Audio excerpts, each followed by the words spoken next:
陆军官校今仔是101年的校庆，也毋过国防部长顾立雄甲正副总统拢无到场。官校是强调讲保家卫国是因的信念。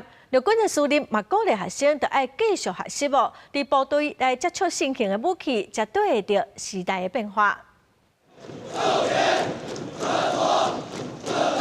经济统一的脚步，哪化考考哪走进场。陆军官校的学生将平时的训练成果，拢展现伫101年的校庆典礼顶悬。今年参加典礼学生拢总有685位。虽讲对今年开始已经取消踢脚步，不过无论查甫查某，因统一的坐步进场动作，互大家拢真学乐。军校学生大部分拢是台湾人，不过嘛有国际交换的学生，虽讲是来自无同的国家，不过因读军校的目的拢真相像。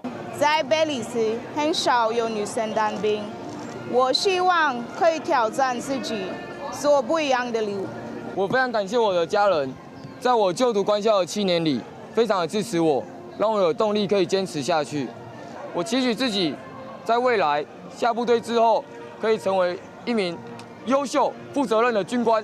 由陆军司令亲身主持101年的校庆典礼，会中要颁奖表扬3位杰出校友。学校讲，这摆的校庆要邀请历届拢总490位校友，做回登来母校行行看看咧。有校友讲，毕业30、40档啊，虽讲不是头摆登来，不过大摆拢会当看到陆军官校的进步甲发展。变化很大了，现在里面装备各方面都很齐，跟我们以前差距很大。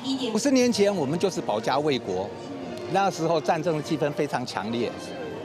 50年后，我们到这边来，我们是看到我们的后期的学弟、学妹，看他们继续我们的志向。保家卫国是永远的军人永远的职责。陆军司令也勉励学生，读官校的目的是学军事，担起保护国家人民的责任。随着时代科技的进步，学生也爱不断学习，提升家己的知识甲能力，安尼才会当应付未来局势变化。记者柯亚珠、柯兆勇、高永昌报道。